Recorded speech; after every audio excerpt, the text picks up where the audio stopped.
विदेश नीति हमारी असफल रही है।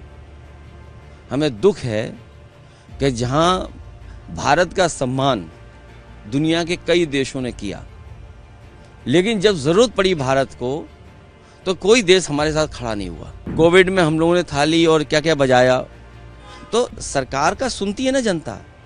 तो सरकार को ये फैसला लेना चाहिए कि अगले 10 साल में हम कोई चीन का सामान भारत में नहीं आने देंगे। क्या पहन के आए लोकसभा में बताओ, वही पहन के आया करेंगे। नहीं, लोकसभा में क्या पहन के आए बताओ, जो लोकसभा में पहन के आएंगे वही हमारी हर जगह ड्रेस होगी। पहले तो ये आपको स्वीकार करना चाहिए, दो अलग विषय हैं।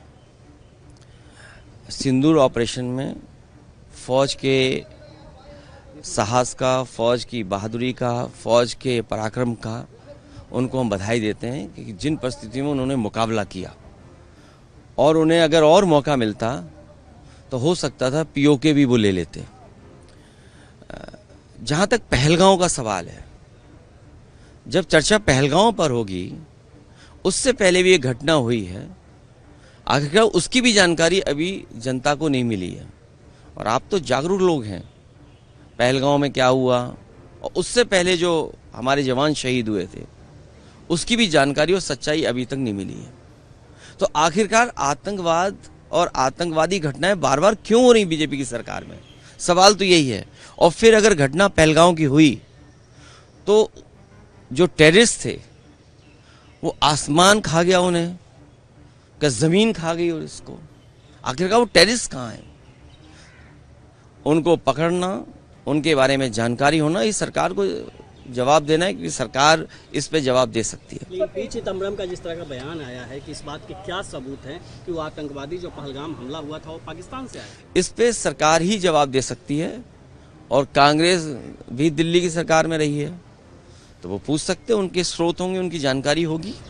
और एक सवाल सर, उत्तर प्रदेश से, उत्तर प्रदेश के जो मुख्यमंत्री हैं, सबसे ज़्यादा दिनों तक मुख्यमंत्री रहने का उन्होंने रिकॉर्ड कायम किया है। ये कोई रिकॉर्ड होता है? जो काम न करे, काम न करने वाले का अगर कोई रिकॉर्ड कभी माना जाएगा तो उत्तर प्रदेश के मुख्यमंत्री होंगे।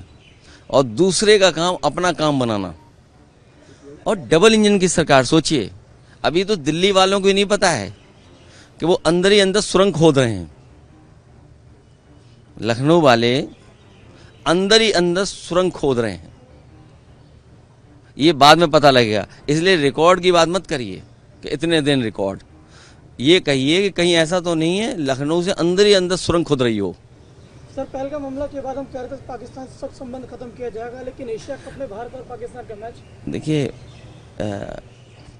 विदेश नीति हमारी असफल रही है। हमें दुख है कि जहां भारत का सम्मान दुनिया के कई देशों ने किया, लेकिन जब जरूरत पड़ी भारत को तो कोई देश हमारे साथ खड़ा नहीं हुआ। सम्मान अलग दृष्टिकोण है और हमारे साथ खड़ा होना अलग दृष्टिकोण है। तो चिंता का विषय तो यही है कि कोई देश हमारे साथ क्यों नहीं खड़ा है, जब हम व्यापार दे रहे हैं। चीन को कितना व्यापार दे रहा है भारत, आखिरकार व्यापार रुकेगा कि नहीं रुकेगा।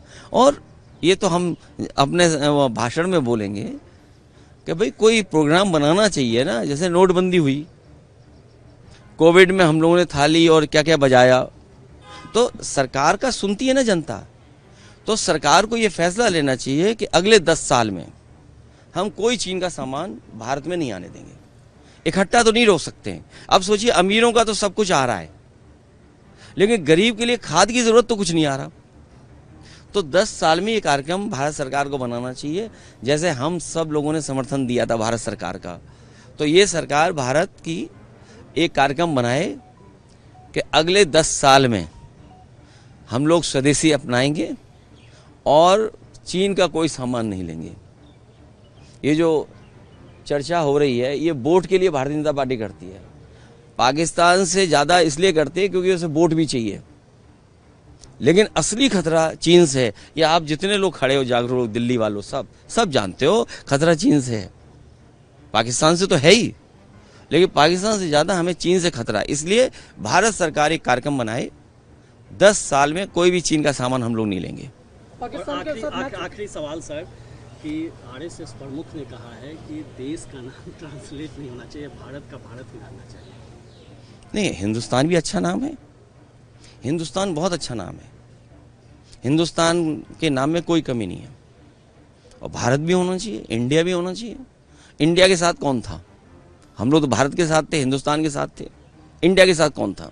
ये जो कहते हैं ना नवाजवादी, सुना होगा आपने कभी कभी, हमारे लिए नवाजवादी कहते हैं। दिल्ली में भी कहा, यहाँ एक कोई सांसद है हमारे नवाजवादी कह रहे हैं। आपको उनको पता नहीं है, बीजेपी में नए आए होंगे हो सकता, या बीजेपी का इतिहास नहीं पढ़ा होगा उन्होंने। बीजेपी के जो सबसे पहले राष्ट्रीय अध्यक्ष बने, उनके प्रस्तावक 5 बार के नवाजी थे। और जब अधिवेशन हुआ, उसका खर्चा भी कुछ लोगों ने उठाया था। ये विषय आप पर है, आप लोग रिसर्च करके सच जरूर जनता को बताना। सर, एक मौलाना ने सवाल ही उठा दिया था कि जिस तरीके से पहनावे को लेकर से वहाँ पर गए थे मस्जिद को लेकर, क्या पहन के आए लोकसभा में बताओ? वही पहन के आया करेंगे? नहीं, लोकसभा में क्या पहन के आए बताओ? जो लोकसभा में पहन के आएंगे वही हमारी हर जगह ड्रेस होगी।